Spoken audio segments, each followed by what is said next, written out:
खाली पॉजिटिविटी अच्छी चीज है, लेकिन पॉजिटिविटी के साथ थोड़ी सी नेगेटिविटी भी चाहिए। ये जानने के लिए हम ये पार्ट भूल जाते हैं। मसलन आप सोचे ना, 70-72 साल से पाकिस्तान बना हुआ है, हम हर 5 साल के बाद उम्मीद लगा के बैठ जाते हैं कि कुछ हो जाएगा पाकिस्तान की हालत में। और जो फंडामेंटल गलतियां हैं, हमारा कोई थिंक टैंक्स होने चाहिए ना, अमेरिका यूरोप में थिंक टैंक्स बने हुए हैं, तो पाकिस्तान में भी कुछ थिंक टैंक्स होने चाहिए जो कि पाकिस्तान के सियासत के निज़ाम की फंडामेंटल गलतियों को समझ सकें, सोशल निज़ाम की फंडामेंटल गलतियों को समझ सकें, इकोनॉमिक सिस्टम की फंडामेंटल गलतियों को समझ सकें, बैठ के अग्री कर पाएं कि इस मुल्क का सत्यानाश इस वजह से हुआ है कि इसके निज़ाम में ये बुनियादी खामियां हैं, कमज़ोरियां हैं, और इससे पहले कि हम नई हुकूमत में बनाएं या आगे चलें, वी विल मेक श्योर कि ये तो नहीं होगा। हमारा मुआशरा, दुनिया के मुआशरे भरे हुए हैं ऐसे लोगों से। एक वो लोग होंगे जिनके पास आइडिया की भरमार है और कभी उन्होंने नहीं सोचा कि ये आइडिया अप्लाई हो सकता है कि नहीं। दूसरी तरफ वो लोग हैं जिनके पास क्रिटिसिज्म की भरमार है, वो हर चीज पे क्रिटिसाइज करेंगे, लेकिन आप उनसे पूछें सोल्यूशन क्या है, उनके पास सोल्यूशन नहीं होगा।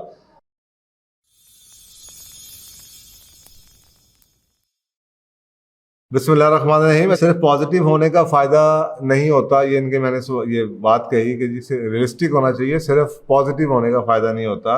देखें, मैंने जो जिक्र किया वो बुनियादी तौर पे उसके पीछे एक काफ़ी मॉडल्स हैं, हमें ये अंडरस्टैंड करना है। मसलन एक 1980s की एक स्टडी आई थी, ब्रेन के ऊपर एक्सपेरिमेंट हुआ था और उसका एक्सपेरिमेंट का नाम था split brain experiment. First time ये स्टडी आई थी और इस पर ये बताया गया था कि एक आपके दिमाग का लेफ्ट हेमिस्फीयर है, एक राइट हेमिस्फीयर है। बाद में इसके ऊपर कुछ चेंजेस भी आती रहीं, कुछ लोगों ने क्रिटिसाइज भी किया, फिर उसके जवाब भी आते रहे, लेकिन बेसिक स्टडी जौन सी है वो अभी तक वैलिड है। उसमें बताया गया कि एक आपका लेफ्ट ब्रेन है, एक राइट ब्रेन है, या ब्रेन के हिस्से हैं। तो जो राइट ब्रेन है वो उसकी जिम्मेदारी है कि जनाब वो बड़ा क्या कहते हैं, क्रिएटिव है, वो विजुअल है, वो जनाब कंसेप्चुअल है, वो होलिस्टिक है, वो इंट्यूटिव है। जबकि जो लेफ्ट ब्रेन है ये बहुत ज़्यादा लॉजिकल है, एनालिटिकल है, क्वांटिटेटिव है, बहुत रैशनल है और वर्बल है। तो अच्छा, इसके बाद स्टडी के बाद आपने देखा कि फिर ये चीज़ें और जगहों पे आनी शुरू हो गई और हमने इसको समझ लिया कि एक नया मैनेजमेंट साइंस में इसी थ्योरी को हमने, आजकल भी बड़ी ट्रेनिंग्स हो रही होती हैं किस चीज़ पे, और आजकल बल्कि वर्ल्ड इकोनॉमिक फोरम ने जो 2018 में कामयाब होने के लिए बच्चों की लाइफ स्किल्स की लिस्ट जो भेजी, उसके अंदर भी ये दोनों मौजूद हैं। और ये क्या है? Number 1 critical thinking, number 2 creative thinking. अच्छा, फिर वही बात है, अगर आपको ये बैकग्राउंड पता है तो क्रिटिकल थिंकिंग किसकी जिम्मेदारी है? लेफ्ट ब्रेन की। क्रिएटिव थिंकिंग किसकी जिम्मेदारी है? राइट ब्रेन की। और ये जो कॉम्बिनेशन है दोनों का, यही कामयाबी की जमानत है। और जब मैं बात करता हूँ रियलिस्टिक होना चाहिए, तो रियलिस्टिक होना ये है कि अगर तो आप सिर्फ और सिर्फ अपने डोमिनेटेड ब्रेन पे चल रहे हैं, फर्ज करें आप तबीयतन पर्सनैलिटी के हवाले से आप क्रिएटिव हैं, तो फिर क्रिएटिव का बता रहा हूँ, उसमें विजन होगी, उसके अंदर जनाब इमेजिनेशन होगा, इंट्यूशन होगी, होलिस्टिक सोचेगा, कंसेप्चुअल होगा, जनाब विजुअल होगा।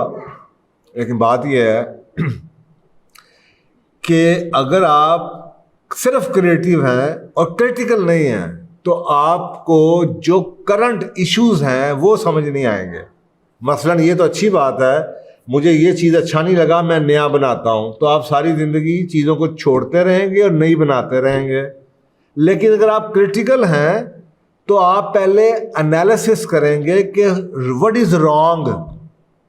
उनके खाली पॉजिटिविटी अच्छी चीज़ है, लेकिन पॉजिटिविटी के साथ थोड़ी सी नेगेटिविटी भी चाहिए, ये जानने के लिए कि वो, जैसे माइकल पोर्टर है, वो ये कहता है कि what not to do is also a part of a strategy. हम ये पार्ट भूल जाते हैं। मसलन आप सोचे ना, 70-72 साल से पाकिस्तान बना हुआ है, हम हर 5 साल के बाद उम्मीद लगा के बैठ जाते हैं कि कुछ हो जाएगा पाकिस्तान की हालत में।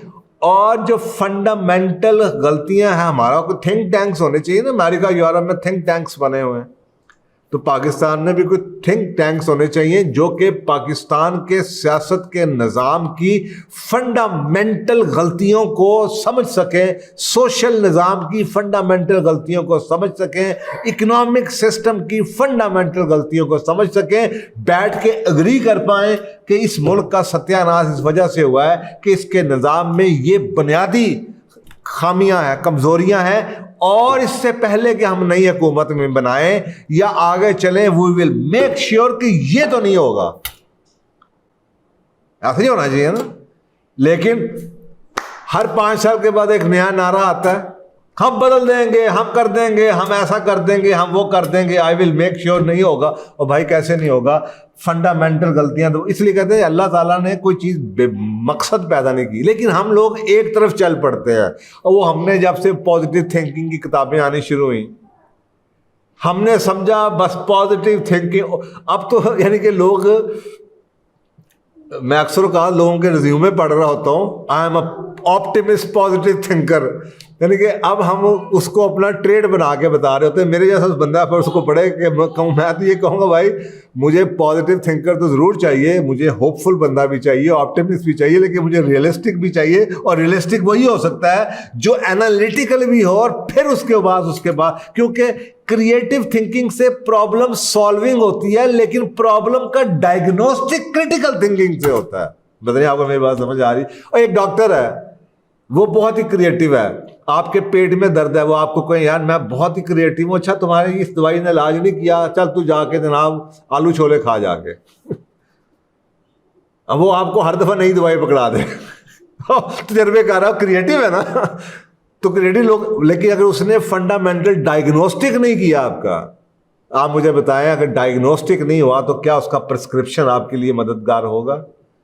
हमारा मुआशरा, दुनिया के मुआशरे भरे हुए हैं ऐसे लोगों से, या जो एक तरफ डोमिनेटेड होंगे, एक वो लोग होंगे जिनके पास आइडिया की भरमार है और कभी उन्होंने नहीं सोचा कि ये आइडिया अप्लाई हो सकता है कि नहीं। दूसरी तरफ वो लोग हैं जिनके पास क्रिटिसिज्म की भरमार है, वो हर चीज़ पे क्रिटिसाइज करेंगे, लेकिन आप उनसे पूछें सोल्यूशन क्या है, उनके पास सोल्यूशन नहीं होगा।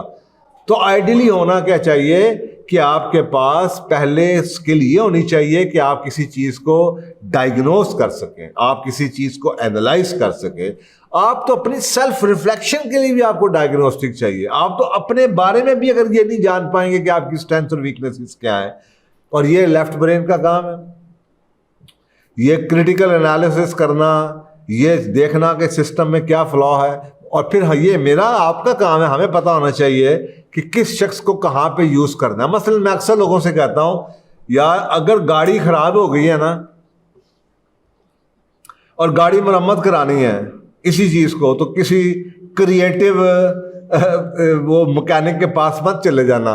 वो पता चले उसने जनाब कार्बोरेटर किसी और गाड़ी का डाल दिया। और मैं ऐसी बड़ी गाड़ियाँ देखता हूँ, गाड़ी ऊपर से कुछ है, इंजन किसी और का है, स्टीयरिंग किसी और का रखा हुआ है, डैशबोर्ड चेंज किया हुआ है, गाड़ी चला दी, बड़े क्रिएटिव है जी, दैट इज़ गुड। लेकिन अगर आप किसी क्रिटिकल बंदे के पास जाएंगे, एनालिटिकल बंदे, वो एग्जैक्टली उस चीज़ को पिन पॉइंट करके उसी चीज़ को फिक्स करेगा। तो अगर तो किसी सिस्टम को चलाना है तो फिर तो आपको चाहिए क्रिटिकल थिंकर वाले लोग जो एनालाइज करके उस सिस्टम को ठीक कर सके। लेकिन अगर आपको कोई नई चीज़ बनानी है टोटली, जिसको आप कहते हैं ना आउट ऑफ बॉक्स थिंकिंग, जिसको ये बड़ा बज़वर्ड है, आउट ऑफ बॉक्स थिंकिंग चाहिए, एक चीज़ टोटली नए तरीके से आपने डिज़ाइन करें। तो फिर जैसे आर्किटेक्ट्स हैं, अगर आप एक ऐसे आर्किटेक्ट्स के पास जाएंगे जो कि वो जिसे आप कहते हैं कि यार एक लेफ्ट ब्रेन डोमिनेंट किस्म का है, तो वो नक्शे में थोड़ी बहुत तब्दीली कर देगा आपकी बात सुन के, अच्छा ये हो गया वो हो गया, चलें ये नया ज़माना आ गया, 2 आइडियाज़ डाल देगा। लेकिन अगर आप चाहते हैं कि मैं ऐसा घर बनाऊं जो कि टोटली आउट ऑफ बॉक्स हो, कि यार वाई घर has to be a square, why it has to be rectangular, घर गोल क्यों नहीं हो सकता, मैं घर सेंटर में क्यों नहीं बना सकता, चारों तरफ लॉन क्यों नहीं हो सकता। तो फिर आपको किसी ऐसे के पास जाना पड़ेगा जो क्रिएटिव होगा, आर्किटेक्ट। मैं इसलिए कहता हूँ कि अगर आपको घर क्रिएटिव बनाना है तो आप क्रिएटिव आर्किटेक्ट के पास जाए, लेकिन जब डिज़ाइन फाइनल हो जाए तो फिर आपको किसी ऐसे इंजीनियर के पास जाना चाहिए जो कि एनालिसिस करने वाला हो, जो एनालिटिकल हो, जो कि मेक श्योर करे कि जो चीज़ लिखी गई है उसके ऊपर अमल कर सके। तो ये दोनों चीज़ों को के मजमूए को जब आप क्रिटिकल थिंकिंग और क्रिएटिव थिंकिंग, अल्लाह की दी दोनों सलाहियतों को इक्वली यूज़ करते हैं और आपको ये पता है कहाँ पे किस चीज़ की ज़रूरत है, तो इसको मैं कहता हूँ बीइंग रियलिस्टिक। क्योंकि यह ऐसी ही दुनिया है। अगर मुझे ये नहीं पता मैंने क्या गलती की, आप मुझे नई गाड़ी खरीद के दे दें, मेरा फिर एक्सीडेंट हो जाएगा। मैं आज इस बीमारी से ठीक होऊंगा, अगर मुझे ये नहीं पता कि मैं क्या गलत कर रहा हूँ तो कल को दोबारा मेरी जनाब मुझे कोई बीमारी लग जाएगी। तो ये बहुत ज़रूरी है। और इस हमारे मुआशरों में आजकल या एक तरफ के लोग पाए जाते हैं जो हमेशा बड़े ऑप्टिमिस्ट हैं, बड़े होपफुल हैं, बड़े उनके पास आइडियाज़ की भरमार है, लेकिन उनको ये नहीं पता कि ये आइडियाज़ की शायद इन आइडियाज़ के अंदर जो बीमारी का इलाज है, आइडिया अच्छा होगा लेकिन जो बीमारी का इलाज है वो मौजूद नहीं है, या ये श्योरिटी नहीं है कि इसको इम्प्लीमेंट करके नए innovative out of box solution को भी, इस चीज़ को मैं कहता हूँ ना, कुरान कलमा पर देखें, ला इलाहा क्या है, पहले नेगेट करेंगे आप, ये तो नहीं चाहिए। देयर इज नो गॉड, कोई गॉड नहीं है मासवाए अल्लाह के, ला इलाहा इल्लल्लाह। तो इसलिए कहते हैं कि माइकल पोर्टर ने क्या बड़ी बात कर दी कि जनाब this is an integral part of the strategy what not to do. आप सोचें ना, आपके मुल्क की नई लीडरशिप आए, वो कहे ये तो हमें पक्का पता है कि ये तो नहीं होगा क्योंकि ये 70 साल से ये काम फेल हुआ है, ऐसे लोग तो नहीं आएंगे, ऐसा काम तो नहीं होगा, ऐसा सिस्टम तो नहीं चलेगा, and we will make sure. भाई ये 10 चीजें तो हमें नहीं चाहिए, अब ये ऐसा सिस्टम बनाओ जिसमें ये 10 तो ना हो। तो अगर आप ये एनालिसिस नहीं कर सकते तो दुनिया के किसी भी मसले की रूट कॉज तक आप नहीं पहुंच पाएंगे इस मसले को। तो फिर प्रॉब्लम सॉल्विंग तो उसको कहते हैं ना, पहले आप रूट कॉज को पहुंचे और फिर उसका सोल्यूशन दें। तो रूट कॉज तक पहुंचने के लिए क्रिटिकल थिंकिंग चाहिए और उसके लिए उसको सुलझाने के लिए आपको इनोवेटिव सॉल्यूशंस चाहिए, जो कि जिसको आप क्रिएटिव या क्रिएटिविटी कहते हैं या क्रिएटिव थिंकिंग कहते हैं। तो आई होप कि ये दोनों आप समझ लें। अगर कोई नई चीज़ आपने नई शुरू करनी है, आउट ऑफ बॉक्स बनानी है, क्लीन स्लेट से बनानी है, तो आपके लिए राइट ब्रेन आपके लिए अल्लाह सुब्हान ताला की तरफ से तोहफा है। लेकिन अगर आप उस करंट चीज़ों को ठीक करना चाहते हैं, एनालाइज करना चाहते हैं, जानना चाहते हैं, गलतियों को जानना चाहते हैं, ग्रो करना चाहते हैं, तो ये बात यहाँ से शुरू होती है कि आप पहले एनालिसिस करें। तो थैंक यू, जज़ाकल्लाह।